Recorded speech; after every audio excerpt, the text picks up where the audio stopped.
Hey, welcome to today's workshop, 21 Days to Break Your Bad Habits and Create Good Ones for More Happiness and Success.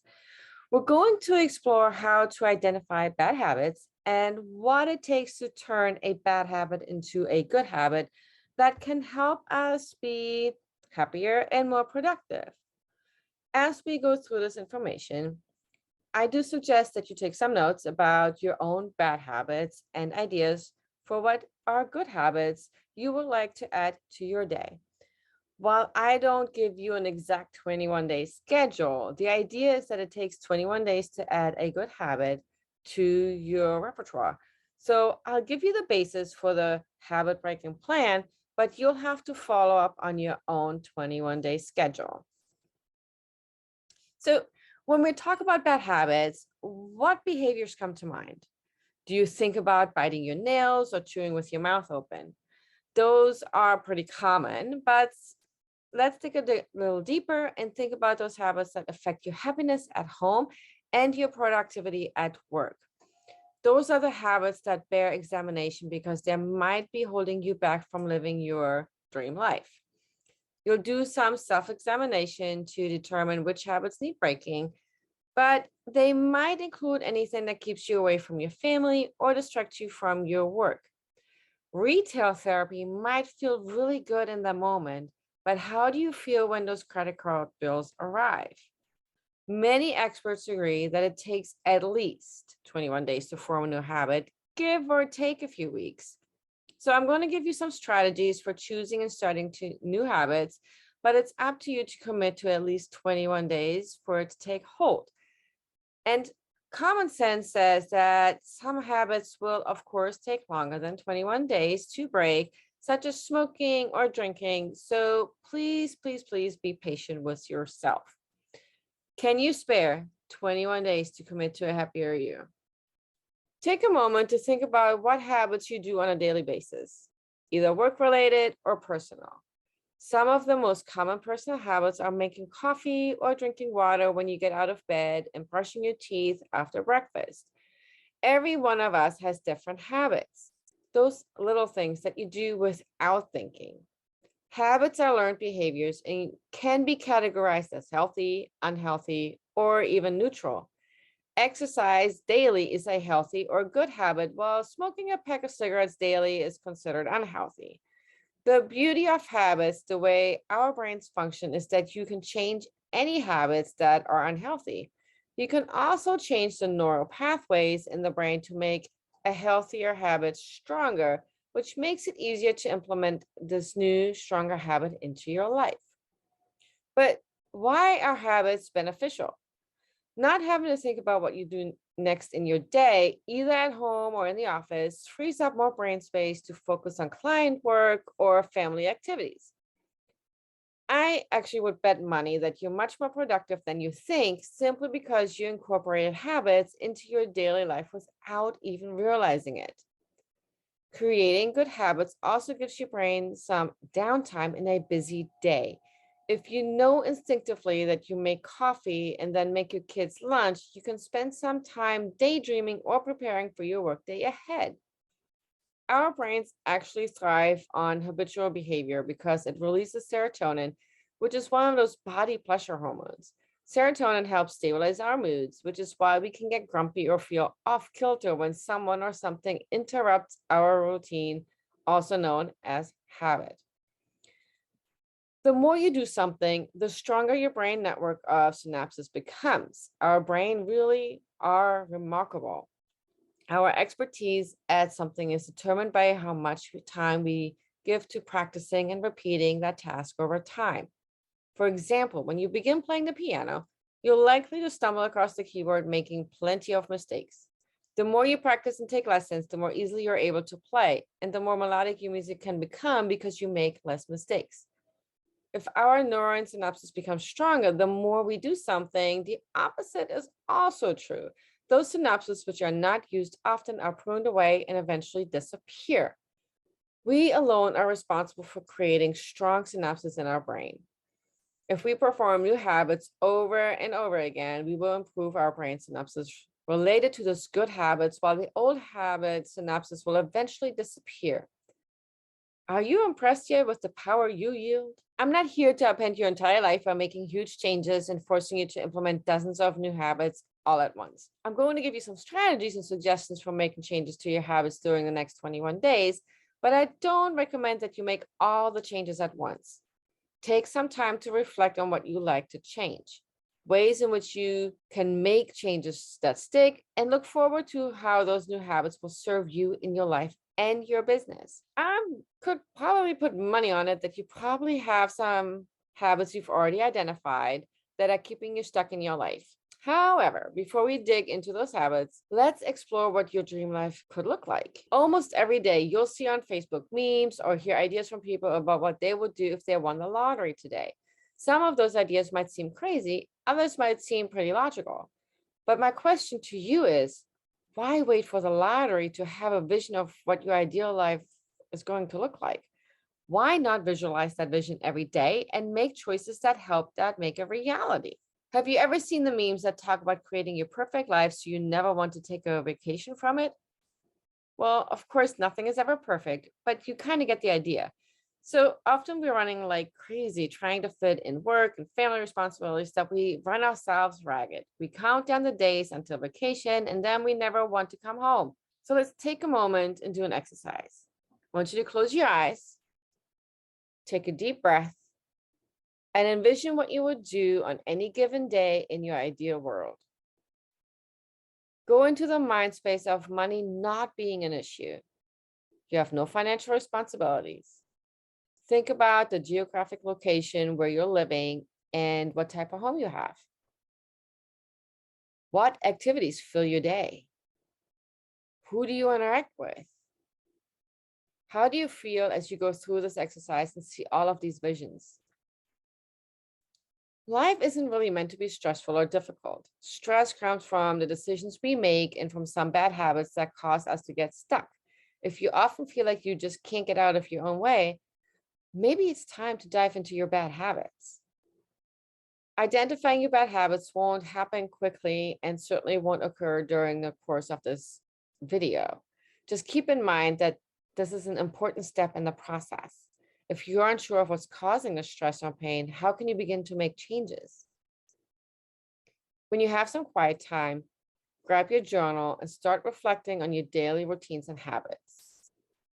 Write down the good habits that keep your day flowing smoothly, as well as the bad habits that are costing you money and keeping you from your best self. What's keeping you from your goals and your dreams?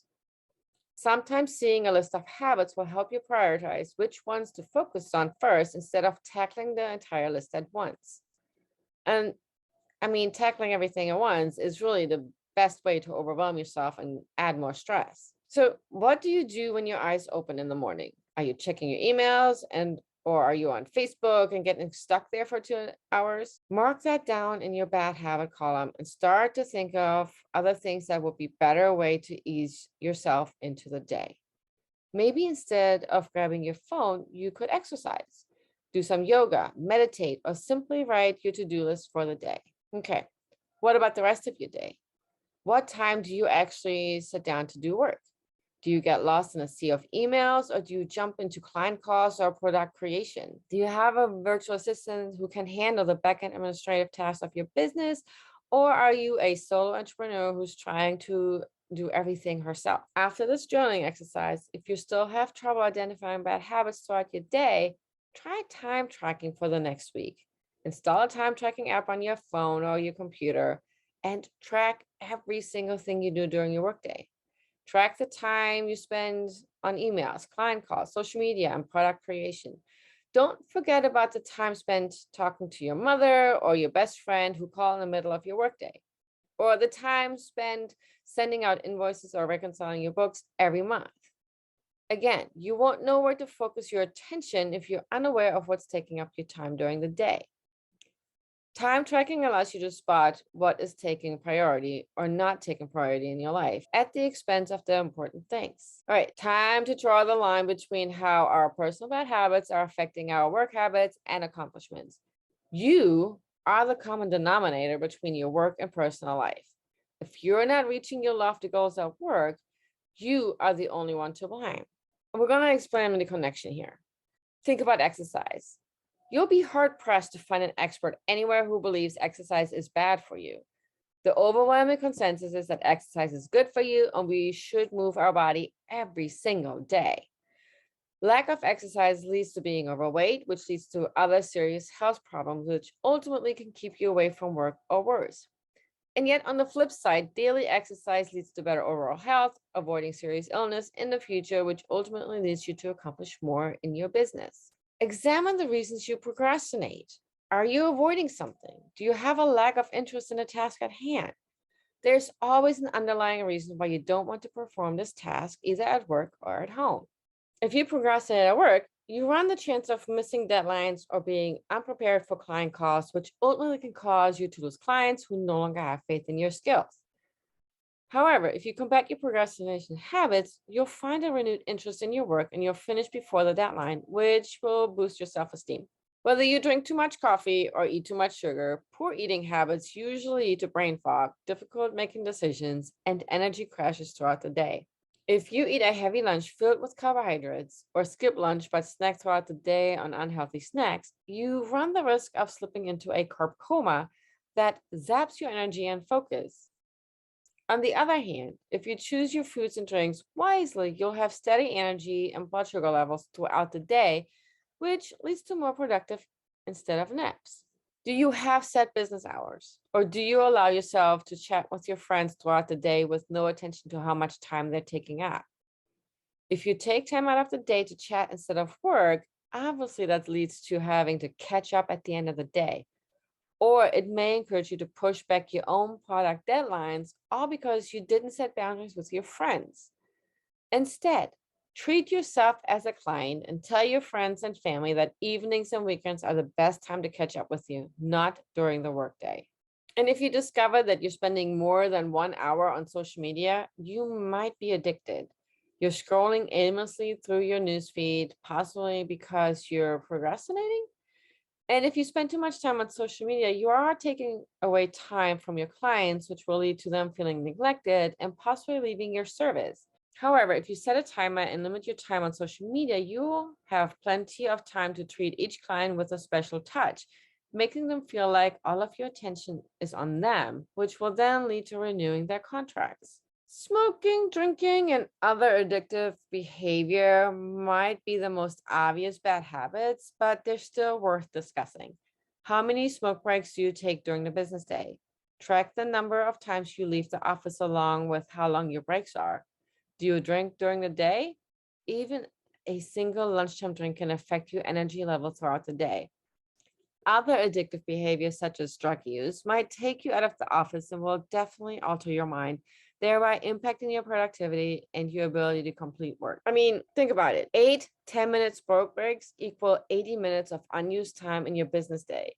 While 80 minutes might not seem like a lot in the course of an 8-hour day, if you get distracted on your smoke breaks with social media or calling with a friend, then that unused time just continues to grow. Drinking or drug use during the day alters your mind. So even if your work tasks are complete, are they done to the best of your ability? Maybe not. Do you want to contact clients while inebriated or high?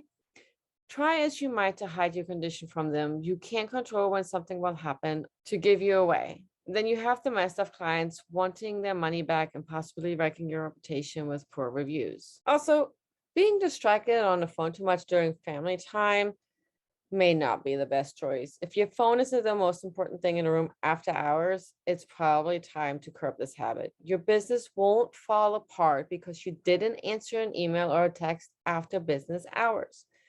When you're distracted at night, you're not paying attention to the people who should matter the most, your family. Your kids ask you to watch a movie with them after dinner one evening, and even though you sit down with them, you're glued to your phone, catching up on emails or other tasks for your business. The next day, you feel guilty about wasting time and not being present with your kids, which can cause stress or loss of productivity because of your bad mood. And on the flip side, if you pay close attention to your kids and the movie, you'll lead by a good example how to build meaningful relationships outside of technology. So I've given you a few examples of bad habits and how personal habits can influence your productivity. Keep working on your list of bad habits so you have a starting point for change. Have you heard the term limiting belief before? Probably. A limiting belief is negative self talk in which we reinforce the false belief that we can't do something or learn something, and we're always destined to remain in the same place. As you can guess, limiting beliefs are detrimental to our personal initiative and motivation in both our personal and professional lives. This type of mindset can keep you stuck in one place, never reaching those dreams of your ideal day. And if you're here and you might be thinking, I've got too many bad habits to change now, or too old to change, or this is just who I am and I don't want or need to change, then, well, you're living with limiting beliefs. And the good news is there's hope for all of us because we can break bad habits. And the opposite of limiting beliefs is a growth mindset. This type of mindset allows you to dream big and figure out how to make our dreams a reality. With this growth mindset, we allow ourselves to learn new ways of doing things in our business or at home that makes us excel with our clients and our families. One of my clients recently shared that she never really thought much about personal development or mindset because she was proud of who she was and loved her life. But in just this past year, she began to see how changing one's mindset and investing in personal development allows you to grow as a person and allows you to reach for those dreams. She was saddled with limiting beliefs that probably come from childhood. And now she's slowly coming to the realization that there's nothing wrong with wanting more out of life. She's realizing that her mindset led to her habits, which defined her days, which led into weeks, months, and even years of her life.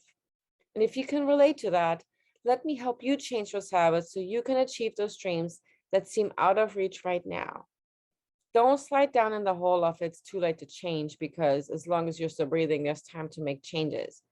No, there's no time like the present. Making small changes to create growth mindset is the first step in this process since your mindset will influence your new habits. That probably sounds complicated, or you might be worried that it might take time out of your already busy day. But rest assured, the simple act of reciting positive affirmations, I am statements, or using the word yet can work wonders in your brain. Positive affirmations are just what they sound like positive sentences, usually very short, that you recite daily or multiple times a day to remind yourself what you're capable of achieving. The beauty is you can create your own or use one of the many that you can find online. Things that you might say, nothing can dim the light that shines within. No matter how hard it is, I can do it. I believe in myself and my goals. I have the power to be happy. My income is consistently increasing. Positive affirmations come in handy when the little devil finds its way to your shoulder to whisper all the reasons why you can't do something. Nipping that negative self talk quickly and combining it with affirmations can do wonders in switching your whole mood and mindset into a more positive zone. I am statements are positive declarations of who you are as a person. I am statements are also help train the brain and your subconscious to accept positive beliefs more freely. They're especially helpful when that negative self talk creeps in. You could say, I am in the right place at the right time doing the right thing. I am loved just for who I am and just for existing. I am brave. I am prosperous. I am worthy. To write your own I am statements, simply write the words I am in your journal and fill in the adjectives that either describe you now or the future that you want to become. Refer to this journal page often or save it to your computer as wallpaper as a nice morning reminder. You can also find hundreds of pre-made I am artwork online if you'd rather hang a piece of art in your office. And using the word yet might seem a little strange right now for changing up your mindset, but it's an easy way to retrain your brain into thinking about your goal. Instead of saying, I don't have money to hire a VA, say, I don't have money to hire a VA yet. Adding that simple word trains your brain to A, make more money, and B, prioritize hiring a VA over other smaller business goals. The word yet also keeps the door open. It gives hope to the possibility of the ability to reach your goal. The examples I've given, you've given you some wiggle room to earn the money necessary to hire a VA. Even if you pay for the smallest monthly package available, that's the first step to prioritizing your money task over the administrative task your VA can handle. Learning how to be mindful or living in the moment is another tactic of busting some bad habits. For instance, if you catch yourself scrolling through social media, physically stop and talk to yourself. Ask yourself if Facebook is really the best use of your time when you have emails to send out or clients' calls to prep for. More likely than not, the act of halting the bad behavior and redirecting your thoughts to a more positive activity will spur you to take more positive action. In your personal life, mindfulness can be a simple thing of, am I really hungry right now? When you want to ravage your snack pantry, instead of allowing the mindless emotional snacking to continue on autopilot, shifting your attention to that questions will often stop the desire to snack. And by no means am I suggesting that any of tips are easy. Sure, reciting our AM statements is easy, but it's another story to actually believe them. These tactics require repetition and a willingness to keep an open mind about using them to change your mindset. Assign each of these or choose one to start as your first mini habit that you'll repeat every day. Focus on the next 21 days, and by then they will become as habitual as brushing your teeth or combing your hair. And I also suggest that you journal about any changes in attitude or mindset that you notice during the next 21 days. Early on in the process, you might find that you repeated your affirmations, but I'm curious about how you feel after the first 7, 10, or 15 days. Make this a personal case study, if you will. So now that we have identified the purpose of habits and how to identify your bad habits and how to create a positive mindset, if you want to break those bad habits forever, it's wise to replace those habits with good habits. And this is the fun part because you get to be creative and really take control of this part of your life. You'll want to start a new habit that are positive and that are easy to perform every day so you'll stick with it. My favorite way to perform new habits is to embrace the idea of mini habits. James Clear is the author of Atomic Habits, and he teaches about the idea of mini habits. Instead of taking on all or nothing approach to the new lifestyle change, he suggests implementing a new habit very slowly. For instance, instead of telling yourself you do 100 push-ups every day, James suggests starting with 5 push-ups every day for the first week, and then increase the number every week going forward. If you've never done a push-up in your life, you could even focus on 1 to 2 push-ups to start and then go to 3 to 4 the following week. With this type of mini habit, you're still challenging yourself, but you're not struggling to find hours at a time to start this routine. And mini habits are meant to be completed in short amount of time. You're not required to dedicate a full hour at the gym, for instance. Instead, dedicate a few minutes of your morning instead. Consider your tiny habits as a way to create momentum. Using our push-up example, don't focus on that big scary number of push-ups you want to do in the future. Instead, focus on doing just today's push-ups, and as you get stronger, you'll notice how easy it is to increase those reps. That momentum will keep you going forward to your bigger goal. James Clear also writes about the idea of habit stacking, which is an instinctive way to begin a new habit. Decide which new habit you want to begin and then pair it with a current good habit that you want to keep. For example, if you're drinking coffee in the morning, old habit, you will read 5 pages in a book, new habit. That book can be a personal development book.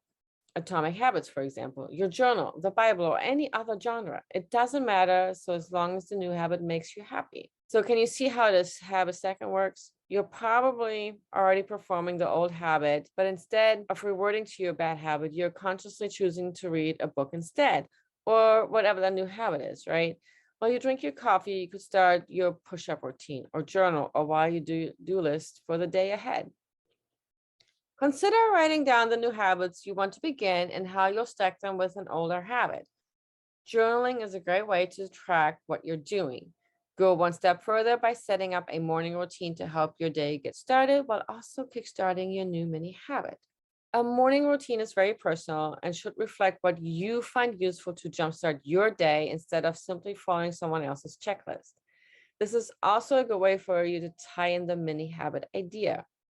Some common morning routines Ideas that you might find and want to consider are journaling, meditation, spiritual reading, personal development reading, exercise, yoga, or writing. Most people who thrive on morning routines make a point of waking up before the family so they can sit down in the quiet of their home without distractions. Waking at an earlier hour might seem discouraging at first, but it is a new habit that you can work into your day, especially if you make it a point of going to bed earlier in the evening. I've asked you to visualize your ideal day.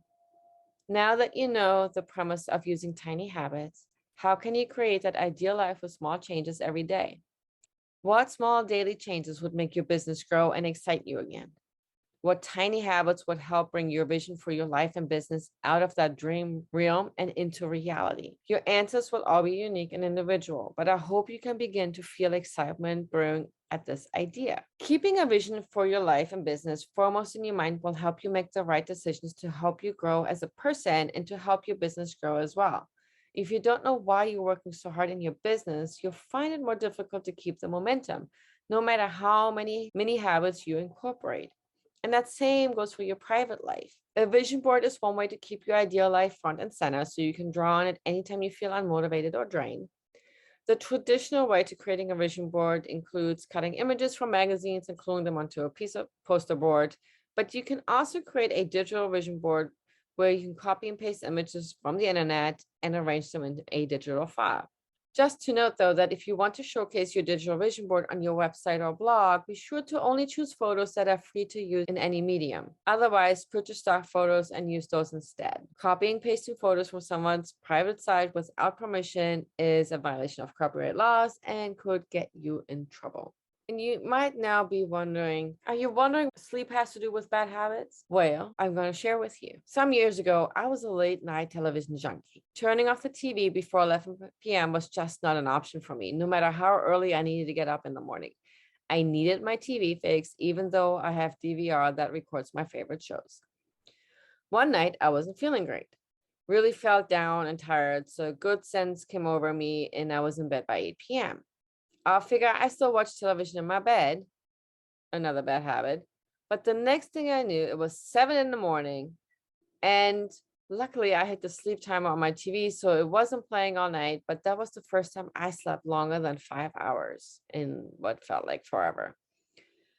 And what happened might surprise you too.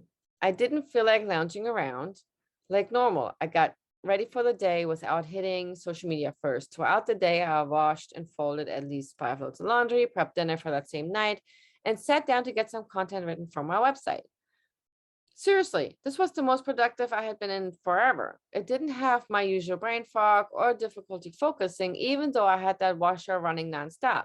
The only thing I did differently was to go to bed early the night before. And this is just one example that shows you how the amount of sleep you get most definitely affects your productivity and your ability to focus.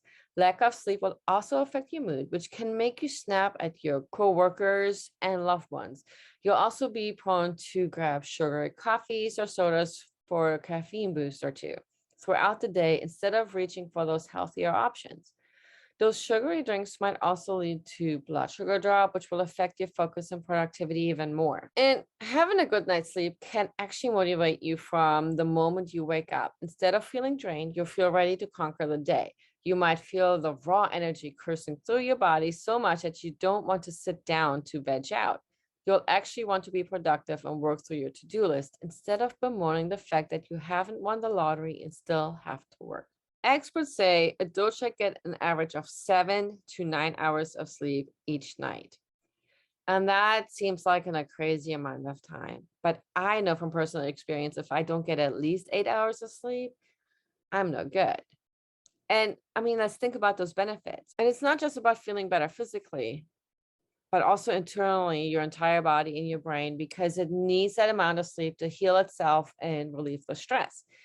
Remember when I mentioned how the brain creates those neuron synapses? Only a healthy, well-rested brain can do that successfully. Getting more sleep is another way you can build a mini habit. Start off by getting ready for bed before sitting down to read or watch television. Do you have an evening self-care routine? Start that 10 minutes earlier than normal. Instead of watching TV for hours, pick up a book and read a few pages instead. Some other solutions to getting a better sleep includes going to bed 10 minutes earlier each night, eventually working up to gaining an extra 1 to 2 hours. Turn off electronics an hour before bedtime. Avoid charging your phones in your bedroom because the dim blue light can disturb your sleep. Nightly self-care routines can also help relax your brain and prepare your body for sleep.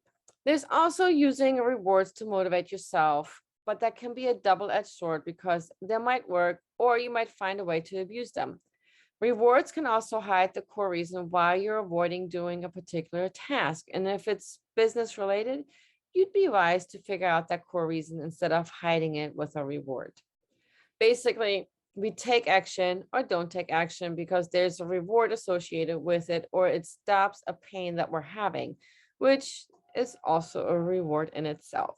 If you're avoiding sending an email or writing your book to scroll on social media, you are benefiting in two ways. The first benefit is you're connecting with your social followers. Fantastic. But why is this important at this moment? Why is this connection more important than writing your book? Do you feel disconnected or lonely? Are there other ways you can connect, maybe in the evening or after you've written a certain amount of words? Is this a piece missing in your happiness? If so, what can you do in a healthy way to connect with others? Perhaps you can join a class or plan a get together with your family, book a lunch or a dinner with friends. These are great journaling prompts to explore the deeper reasoning for not writing your book. The second benefit in this scenario is that you're avoiding doing the hard thing. No matter what hard thing is, our brains are trying to keep us safe and in our comfort zone. Do you know the idea of fight or flight? Our brains do not know the difference between a tiger pouncing on us versus the fear of writing an email that might get ridiculed by your subscribers. All the brain knows is fear, and it wants to protect us by allowing us to flee or become distracted with something more pleasurable. One way to combat this fear is to ask yourself, will I die if I write an email and my audience doesn't like it? Well, probably not. You can also flip this question around completely by asking, who needs this information right now? Who is praying for the information in this email? When you post these types of questions, your motivation now becomes moral responsibility to share this information with the world, or well, at least with your subscribers, because you never know what kind of impact this information might have on someone. When we're not searching for the root cause of a bad habit, we can also use rewards as positive reinforcement to motivate us. This tactic can be used for large and small projects, but the reward should be worth the effort.